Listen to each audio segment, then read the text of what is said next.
je reçois est doté d'une grande force de caractère. Il est véritablement un homme résilient à toute épreuve. Sa vie n'a jamais été un long fleuve tranquille. Il a connu la gloire, mais aussi l'humiliation, la trahison, l'ingratitude et la méchanceté des hommes. Chaque étape de sa vie a été un combat. Rien de ce qu'il a acquis n'a été facile. Il a donc dû à chaque fois puiser de l'énergie et renouveler ses forces pour atteindre le chemin de sa destinée. Je reçois André David Fiazol dans ce dernier numéro de la 2e saison de Résilience. Alors David, votre histoire est incroyable, mais avant d'entrer dans les détails, nous allons remonter à votre enfance. Et un fait en particulier vous a marqué dans votre enfance, et il sera en partie la base de votre histoire empreinte de résilience. Qu'est-ce qui s'est passé? Quel est cet épisode-là qui vous a tant marqué? Bonjour Marie. Déjà, d'entrée de jeu, je vous remercie pour cette opportunité parce qu'avant, je n'osais pas en parler. Et aujourd'hui, je dis pourquoi pas en parler parce que ça peut servir d'expérience pour d'autres personnes. Mon enfance, oui, il s'est passé plein de choses, mais j'ai noté 3 moments importants pour moi, parce que la télévision, c'est le temps. Et on n'aura pas le temps, il faut plusieurs émissions pour en parler en détail. Donc, je vais parler de... Je dois appeler ça église Ngunza, ou secte, je ne sais pas comment le nominer. Donc, avec l'histoire des prophéties. Et après, je vais parler de mon accident, très jeune, à l'âge de 6 ans. Et ensuite, je vais parler de le manque de confiance en soi que cela a eu comme conséquence. Donc, Église Ngunza, je devais avoir 5 ans ou 6 ans, 6 ans comme ça, et toute la famille maternelle, donc priait chez les Ngunza. Il y avait une journée comme ça, je ne sais pas si c'était tout le temps, j'étais très jeune, je ne peux plus me rappeler, mais ce que je sais, c'est qu'il y avait une soirée où on prophétisait sur tous les enfants de la famille. Et donc, cousins, cousines, frères, sœurs, c'était des banquiers, des avocates, des avocats, des docteurs. Et arrivé à mon tour, on prophétise que j'étais un bon à rien, que je ne pouvais rien faire de ma vie. Je ne peux pas dire que je serais bête, puisque quand on est bête, on l'est déjà. Et on continue à l'être. Donc, la prophétie ne pouvait pas être que je serais bête. Et donc, je l'étais déjà. Mais en un mot, on va dire quelqu'un qui ne va rien faire de sa vie. Cela a eu des conséquences graves. Déjà, au sein de la famille, quand on était confronté à une compétence donnée, que ce soit dans n'importe quel domaine, eh bien, mes frères, mes soeurs, mes cousines disaient, de toute façon, toi, tu n'en sais rien. Qu'est-ce que tu peux nous dire? Tu es bon à rien. Et avec mes tantes, quand j'avais raté de faire quelque chose ou j'avais mal fait quelque chose, on me répétait systématiquement, mais que tu es bon à rien. Et cette femme qui prophétisait, on l'appelait Mafoum, donc une cheftaine. Et spirituellement, elle avait beaucoup d'influence sur notre famille. Et sorti de sa bouche, c'était une vérité. Et donc, moi aussi, je devais l'accepter. J'ai fini par l'accepter et j'ai fini par accepter que j'étais un bon à rien. Et j'ai entraîné ça jusqu'à l'année prochaine quand je vais commencer mes études, donc le CP1.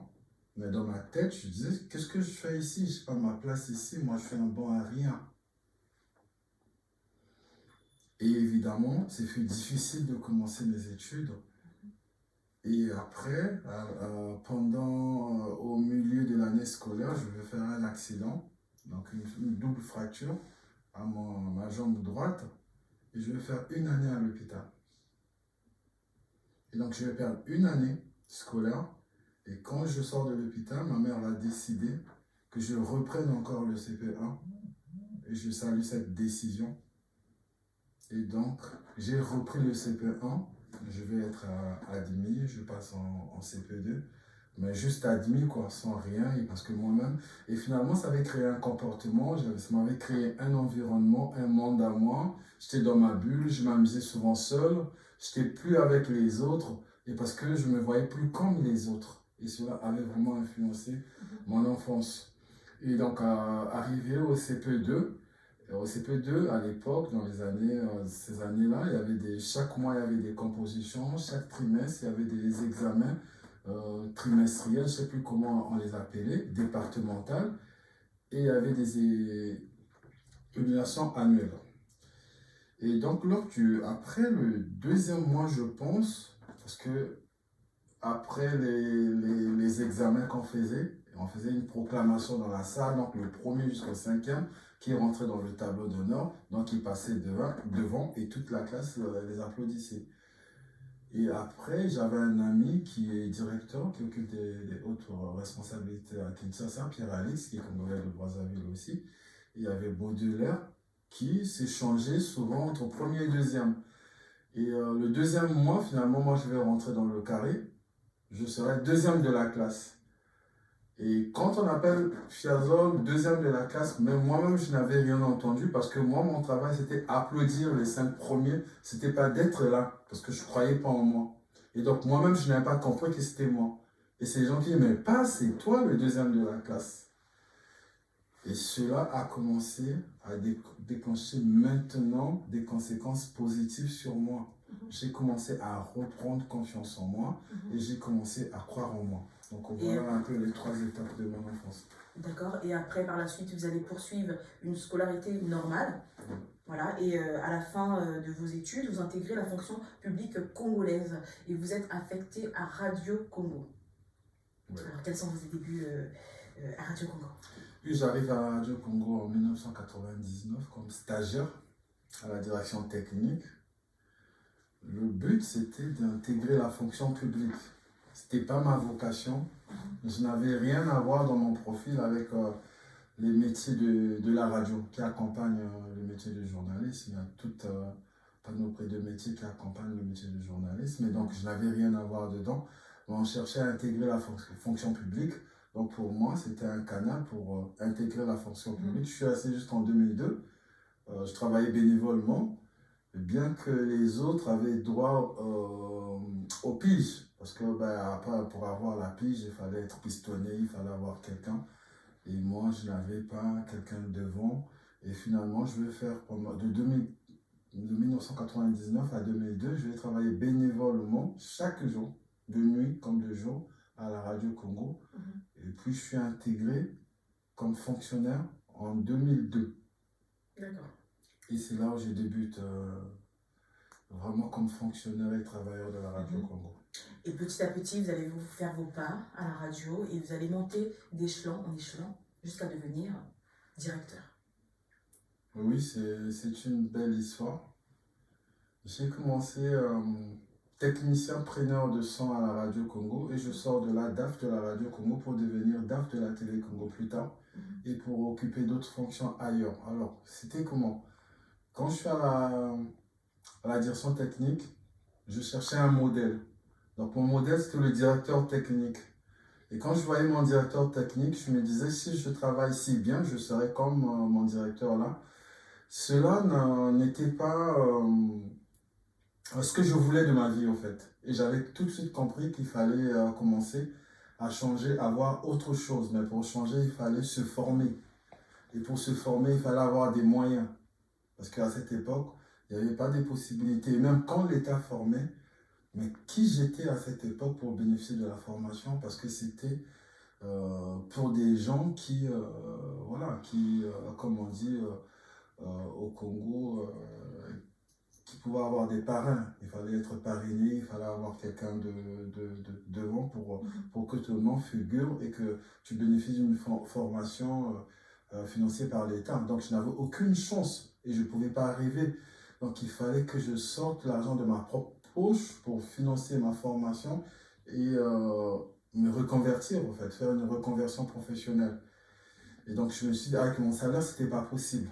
C'était un petit salaire. Et je me dis, si je me faisais des missions, je pourrais économiser pendant 1 à 2 ans. Ça, c'est dans ma tête. Hein. Mais pour faire des missions aussi, il fallait être parmi les privilégiés. Je me suis dit, j'ai une seule possibilité pour faire des missions, je dois me faire remarquer auprès de mon chef, me faire disponible, indispensable. Et donc j'étais là chaque jour, à l'heure, et je quittais le dernier, et je bossais dur pour attirer l'attention de mon chef. Parce que je savais une chose, et ça avait marché, quand tu as tout le temps, ton nom est tout le temps dans la bouche d'un chef, quand on l'appelle par surprise pour lui dire, on a besoin d'un nom pour telle mission, évidemment c'est ton nom qui va sortir en premier. Et ça, je le savais.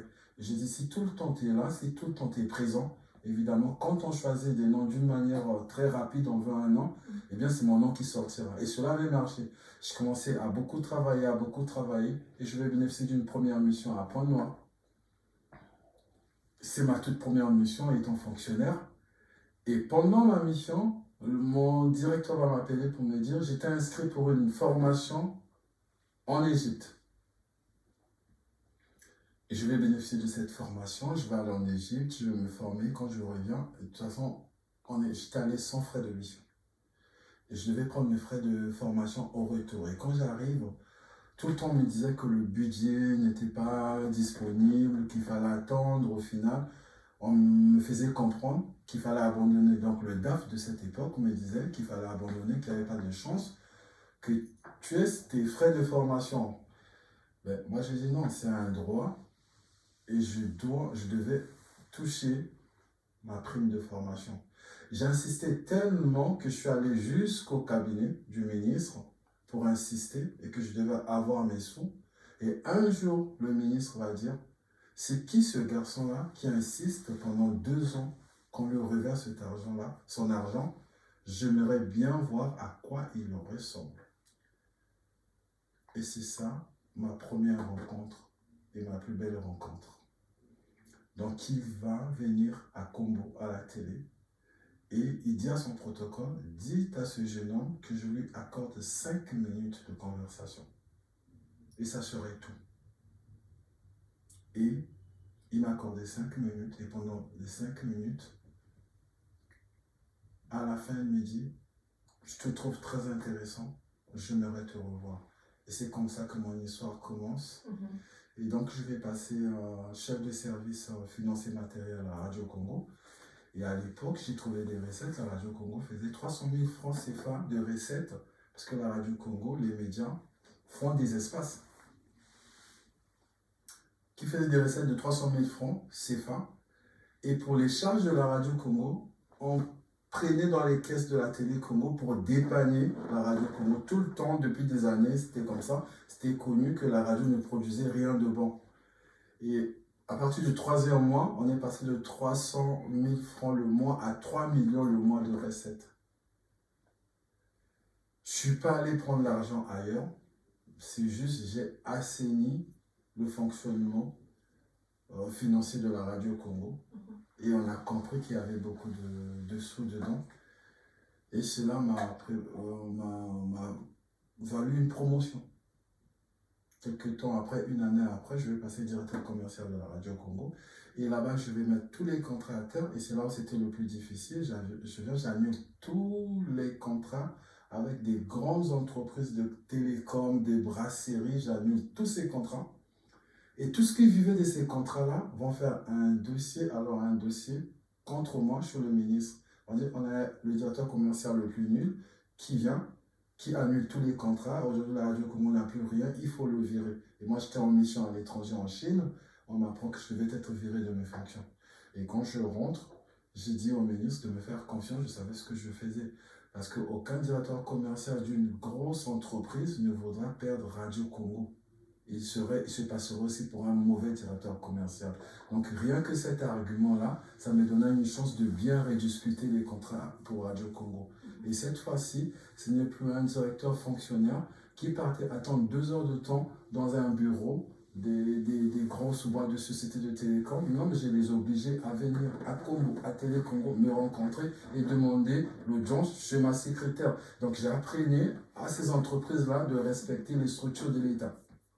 Parce qu'on était plus important que ces sociétés privées. Et donc j'ai emmené des nouvelles habitudes Et quand on mène des changements, il y a des conséquences. Et donc, j'ai été toujours mal médiatisé. On m'a traité de tout. Et jusqu'à présent, on continue à me traiter de tout. Mais c'était le prix à payer. Et nous sommes passés à 6 millions de recettes pour tout ce qu'on avait comme contrat à Radio Congo. Et une année après, et c'est là où je vais occuper la fonction de directeur administratif et financier. Et plus tard, c'est ce qui va m'emmener à Télé Congo parce que le ministre pensait que je devais faire la même chose que j'ai fait à Radio Congo, à Télé Congo. Et donc vous êtes arrivé à ces postes pas parce que vous étiez parent du ministre, mais parce que vous aviez des compétences que le ministre a su remarquer. Oui, dans le monde des médias, vous savez, on est congolais, on a notre culture et nos mentalités aussi. Partir du bas, technicien à Radio Congo, on a des collègues avec qui, et les autres te voient monter, et certainement ça a dû créer des frustrations, de la colère, de la haine chez les autres.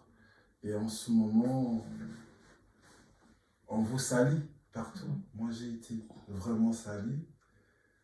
On a vendu une fausse image de moi. D'ailleurs, une fois j'étais en mission en France, j'ai un ami qui me présente à ses amis. Et ses amis vont dire, mais comment tu occupes ces postes? Toi, tu n'es pas allé à l'école, tu n'as rien fait. Comment tu peux arriver jusqu'à devenir directeur de la Radio Congo? Et ce jour-là, quand je lui ai parlé de moi, il m'a dit, mais je ne sais pas ce qu'on me dit de... Je dit, mais vous avez votre ami qui me connaît assez. Donc ça veut simplement dire que c'était tout autour de moi. Et quand les gens qui te sont proches te salissent comme ça, l'extérieur va croire. Mais je n'étais pas parent du ministre, on ne s'était jamais connu avant. C'est juste les 5 minutes qu'on m'avait accordées. J'ai su exploiter les 5 minutes. C'est tout. Alors David, je vous propose de marquer une pause pour suivre la pub et on se retrouve après. Merci.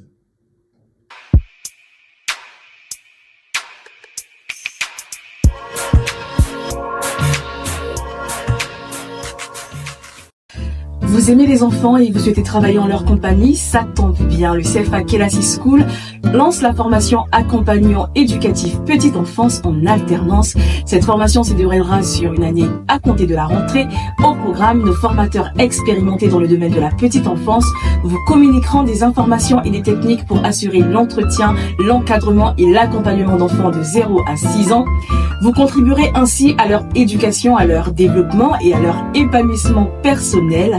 Grâce à notre réseau de partenaires, vous serez placé en entreprise dès la validation de votre inscription. À la fin de votre formation, vous obtiendrez un titre RNCP de niveau 3 reconnu par l'État. Vous aurez aussi la possibilité de trouver du travail rapidement dans le secteur de la petite enfance en forte demande. Alors pour postuler, envoyez un mail à l'adresse contact@kelasi-school.com ou téléphonez au 06 29 28 94 33.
Sur le plateau de résilience avec monsieur André David Fiazol. David, après avoir occupé des postes à responsabilité au Congo-Brazzaville, vous vous installez finalement en France. Pour quelle raison? Oui, je m'installe en France d'abord quand j'étais relevé de mes fonctions, d'ailleurs, au ministère de la Culture. Je n'avais plus de bureau. Et quand je venais le matin pour travailler, je n'avais plus de bureau, je devais m'asseoir au restaurant. La seule place, là où je pouvais trouver une chaise pour m'asseoir, c'était dans le restaurant. Et quand on s'assoit dans le restaurant, il faut consommer, il faut acheter. Et donc, d'une manière indirecte, on me disait, au fait, tu n'as plus rien à faire ici. Et c'est ça le problème. On ne sait pas réaffecter les cadres, les gens qui ont géré des fonctions au pays. On les rejette, on ne veut plus les voir. C'était mon histoire. On ne voulait plus me voir. Et donc, je n'avais plus rien à faire. Et après, on va dire, il y a eu des conflits. J'avais de la famille en France. Je ne pouvais plus travailler au Congo. On ne voulait plus que je travaille. Je me suis dit, pourquoi ne pas aller tenter ailleurs? Et c'est comme ça que je décide de venir m'installer en France avec le reste de ma famille. Donc vous venez ici, vous vous installez et vous réussissez très vite votre intégration à ce nouvel environnement et vous êtes rapidement mis au travail. Quel était votre premier boulot ici, en France? Ah, le premier boulot, je ne pourrais oublier. Mon premier boulot, c'était dans les intérims, donc préparateur de commandes. Et donc, je me suis inscrit à Pôle emploi et Pôle emploi m'a trouvé cette mission. Le premier jour, c'était bien passé, c'était à trier des produits. Et le deuxième jour, alors là, on va me changer de service. On va me demander de filmer des palettes, mais avec la main. Mais pourtant, il y avait des machines. Mais ça, je l'ai compris après. En fait, le chef, les responsables d'équipe ont leur cas. Ils veulent placer leur cas. Et quand vous êtes envoyé par Pôle emploi, généralement, on cherche le moyen de vous casser. J'ai filmé la première palette, la deuxième palette, la troisième palette, j'avais des vertiges, je suis tombé. Je me suis relevé, je n'arrivais pas à continuer. J'ai dit au responsable que je ne pouvais plus continuer parce que j'avais des vertiges. Je suis rentré. Et là, j'ai repensé à mes fonctions au pays. Je me suis dit, mais qu'est-ce que je fais ici? Quelle galère! Et ça, je ne pourrais jamais oublier. Mais j'étais préparé mentalement à affronter ces moments parce qu'avant de devenir directeur, j'étais un stagiaire à la Radio Congo. Et en France, ici, vous allez enchaîner d'autres petits boulots, livreur, recruteur de donateurs. Recruteur de donateurs. Et voilà, c'est vraiment vous passez vraiment à deux extrêmes différents, deux directeurs à voilà au métier voilà peu qualifié, peu valorisé, hein, surtout pour les Congolais. Voilà. Comment vous vous sentez? Est-ce que ça vous a créé un choc? Ça vous a fait un choc? Non. De par ma nature, je m'adapte à tout. Et je n'ai pas de problème avec le matériel, les conditions de vie, je m'adapte si facilement. Donc je n'avais pas vraiment un choc. Mais plutôt j'avais le même plan qu'au pays. Je dis, j'arrive en France, j'observe le marché du travail.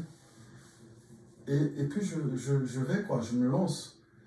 Et il y avait toujours ce même plan, formation. Et je me suis rendu compte que je ne pouvais pas me former parce que je n'avais jamais travaillé en France, je n'avais jamais cotisé. Et il fallait d'abord travailler pour après entrer en formation. Et c'était mon plan. J'ai commencé à travailler, donc recruteur, donateur, par les intérims, j'ai fait livreur et tous ces boulots. Mon objectif, c'était de travailler un moment pour pouvoir financer ma formation et faire ce que j'aime faire. Donc c'était toujours avec le même plan qu'à Brazzaville, formation et puis travail. Et donc, c'est comme ça que j'ai pu réussir une insertion durable en France. Et vous avez accepté donc ce que beaucoup de Congolais n'auraient pas accepté. Votre orgueil n'en a pas pris un coup?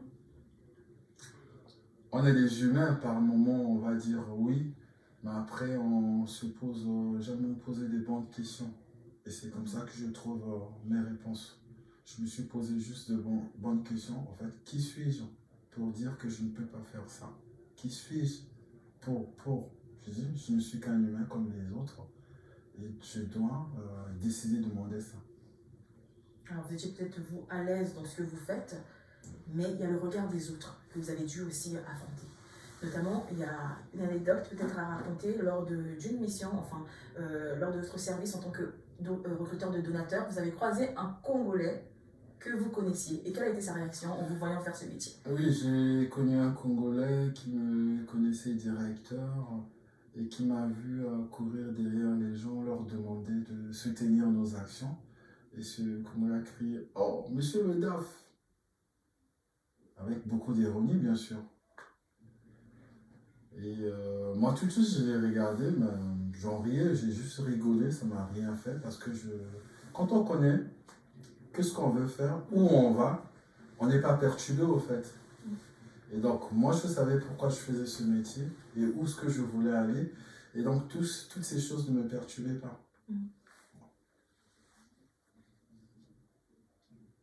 Donc, voilà, et donc j'ai continué et puis ça ne m'a jamais perturbé. Et voilà. Alors, David, vous avez connu des moments extrêmement difficiles juste après la perte de votre de poste au Congo. Vous avez notamment aussi dû faire face à la méchanceté des hommes, à l'ingratitude, à quoi d'autre? Voilà, à tous ces mots en tout cas. Comment vous avez géré ça? Oui, au début, c'était un choc. Je m'étais senti trahi, abandonné, que ce soit par ma famille, que ce soit par des amis. Moi, j'ai fait intégrer beaucoup de gens à la fonction publique et j'ai aidé aussi, accompagné des amis qui aujourd'hui occupent toujours des postes de responsabilité au pays. Et ces gens-là, je me suis senti abandonné par ces personnes et aussi humilié. Mais dans cette humiliation, moi, j'ai décidé de voir le verre à moitié plein et non à moitié vide. Et parce que cette expérience, ces humiliations m'ont beaucoup fait grandir. Je me suis servi de ça pour devenir une autre personne. Parce que ça m'a beaucoup forgé. J'ai compris le vrai sens de la vie, qu'il faut compter sur soi-même. Il ne faut jamais s'appuyer sur des gens. J'ai tiré beaucoup d'enseignements. Et finalement, moi, je rends grâce à Dieu d'être passé par ces humiliations-là. Je me dis, mais il me fallait ça. J'avais besoin de ça pour aller plus loin et pour voir plus loin, en fait. Donc, au bout d'un moment, je me dis, oui, c'était bien que je sois humilié, que je sois abandonné pour devenir cette personne que je suis aujourd'hui. Et aussi, il y a une autre chose. C'est qu'aussi facilement possible, il y a des personnes qui se sont disqualifiées d'elles-mêmes dans ma vie. Aussi facilement. Et voilà, c'est comme ça que je m'étais décidé à voir les choses. Et quand je les vois comme ça, et ça me pose moins de problèmes. Et dans vos combats, vous connaissiez souvent vos adversaires. Et vous dites que malgré tout, il faut les aimer, il faut les servir. Expliquez-vous. Oui, parce que j'ai appris à canaliser mon énergie. J'ai une famille. Je me dis, mon énergie aujourd'hui, je dois la dépenser pour ma famille et pour le travail. Plus pour d'autres personnes. Le fait d'haïr quelqu'un, le fait d'avoir des pensées négatives, de se plaindre des autres, mais c'est beaucoup d'énergie. Et que c'est de l'énergie perdue, au fait. Je n'ai pas assez d'énergie pour haïr les gens. Et donc, je veux faire des choix. Et j'ai fait des choix de dire, je les pardonne, que c'est normal, que j'aurais dû mieux gérer les choses et que je suis la seule responsable de mes erreurs et que les autres, voilà quoi, ils ont leur vie. J'avais décidé de pardonner à tout le monde et pour me sentir mieux, en fait. Parce que je me dis que une personne qui est une autre personne, qui passe son temps, qui dépense beaucoup d'énergie pour haïr ou humilier l'autre, c'est une personne qui n'a encore rien compris de la vie. Parce qu'en fait, dans la vie, on ne peut que donner ce qu'on a en fait. Quand on donne de la haine, ça veut dire qu'on ne s'aime pas soi-même. Quand on a l'estime de soi, quand on s'aime réellement, et c'est ce qu'on va donner aux autres. Haïr des gens, vouloir rabaisser les autres, vouloir humilier les autres, c'est qu'on a un problème avec soi-même. Chaque jour, j'apprends à devenir cette personne intègre. Être intègre, c'est lier la parole aux actions. Être intègre, c'est aussi être intégral. Être intégral, c'est être droit, honnête. J'apprends à l'être. J'apprends à avoir que des pensées positives. J'apprends à donner que des bonnes ondes d'énergie autour de moi. Et ça, on apprend chaque jour à devenir cette personne. Donc on peut dire qu'aujourd'hui, vous ne ressentez aucune haine, aucune colère, aucune rancune envers vos ennemis. Aucune. Très bien. Aucune. Alors, David, votre vie n'a pas été un long fleuve tranquille, et ne l'est toujours pas d'ailleurs. En dehors de vos problèmes professionnels, vous avez connu d'autres problèmes financiers, médicaux, et vous avez frôlé la mort à plusieurs reprises. Mais dans toutes ces épreuves, vous avez tenu bon. Qu'est-ce qui vous a aidé à surmonter tous ces obstacles? Ah oui, c'était des périodes difficiles. D'abord, le problème pour moi, c'était des problèmes financiers. Vous savez, quand deux fois les choses ça vous laisse un peu partout. Et vous sentez que les gens vous évitent. Et vous sentez que tout ce que vous avez comme bien ou de l'argent, je ne vais pas rentrer je ne vais pas aller plus loin que ça, mais après, tout était verrouillé au fait. Je sentais que j'étais vraiment verrouillé au pays. Et j'étais arrivé même à un niveau où j'avais une interdiction de sortir hors du territoire, mais que à cause de certaines personnes qui voulaient me voir vraiment être détruit. Mais après, l'État, c'est l'État. J'ai été inspecté par l'inspection générale de l'État. En fait, de compte, on s'est rendu compte que je n'avais pas des mains sales. Et je vais décider, finalement, c'est comme ça que j'ai la possibilité de quitter le pays. Et quand je quitte, je vais découvrir que j'étais malade, j'étais hyper tendu, que je devais prendre des traitements à vie. Et voilà, comme on dit, le malheur ne vient jamais seul. Mais au bout d'un moment, honnêtement, j'avais envie d'abandonner. Mais j'avais de la famille. Moi, je suis très famille. Et je me disais, mais si j'abandonne, à qui je vais laisser ma famille? Je dis non, je ne peux pas laisser ces êtres-là, ma famille-là, dans ces conditions-là, et partir bon. Et j'ai dit à Dieu, Dieu, redonne-moi une chance. J'ai encore des choses à faire avec ma famille.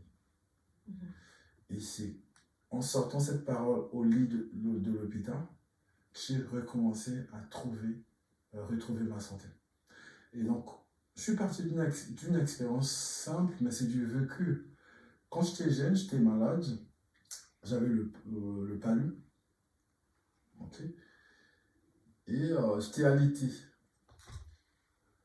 Et ma mère rentre dans ma chambre pour me dire, en fait, quand tu seras guéri, il faut me rappeler, je te donnerai l'argent pour faire tes courses. Rien que cette phrase m'avait tellement boosté que je me sentais bien, guéri. Le lendemain, je suis allé voir ma mère pour me dire, je me sens bien, donne-moi l'argent, je vais faire mes courses parce que j'adorais faire des courses. Et de là, j'étais guéri. Et c'était fini, j'étais guéri, j'étais bien. Et c'était parti comme ça.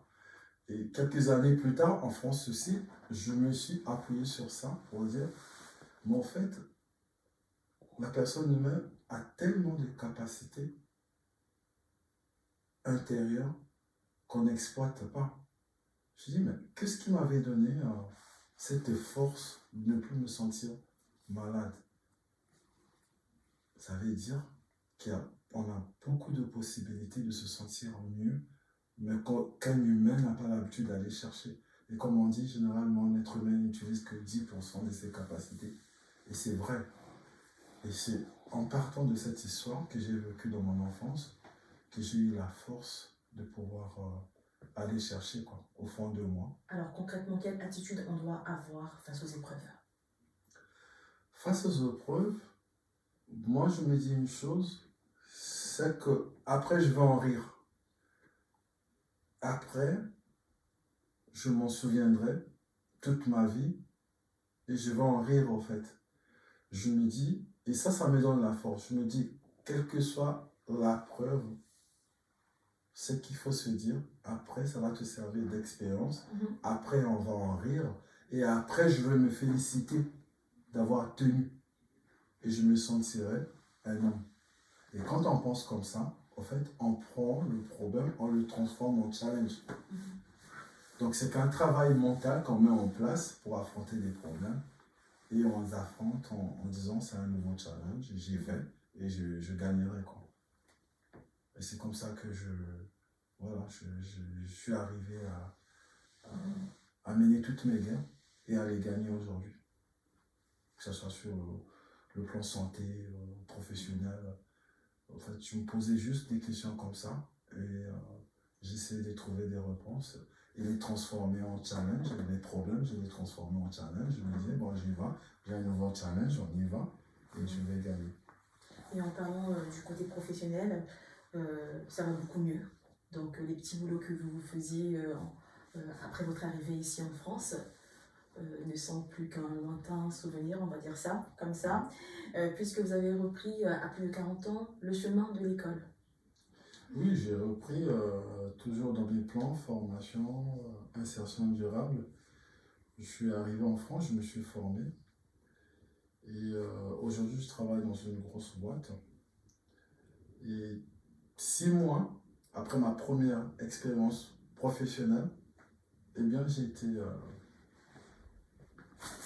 nommé responsable référent de mon site, qui est le plus grand site de mon entreprise à Créteil.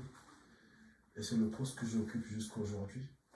Et c'est vrai que ça allait trop vite parce que là où je travaille, j'avais des anciens, j'avais des personnes que j'avais trouvées qui étaient là pendant 5 ans, 10 ans, 20 ans.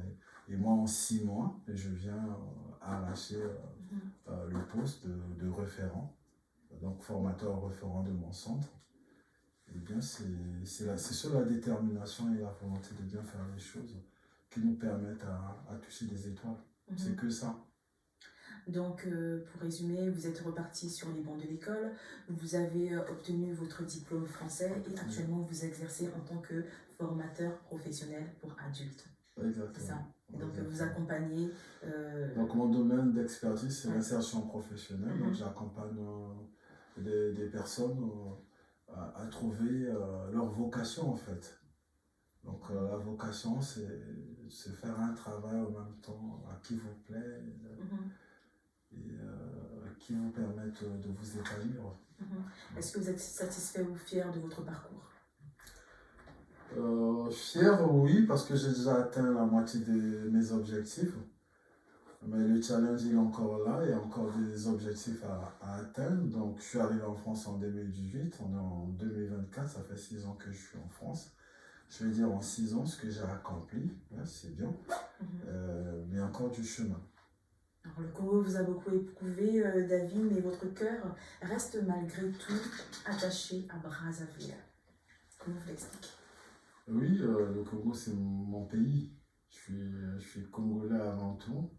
Et moi je me dis, le Congo n'est pas mauvais, le Congo ne m'a pas éprouvé, mais ce sont des mauvaises personnes, des mauvaises rencontres, des gens qui m'ont éprouvé. Mais dans ce même pays, il y a des bonnes personnes aussi.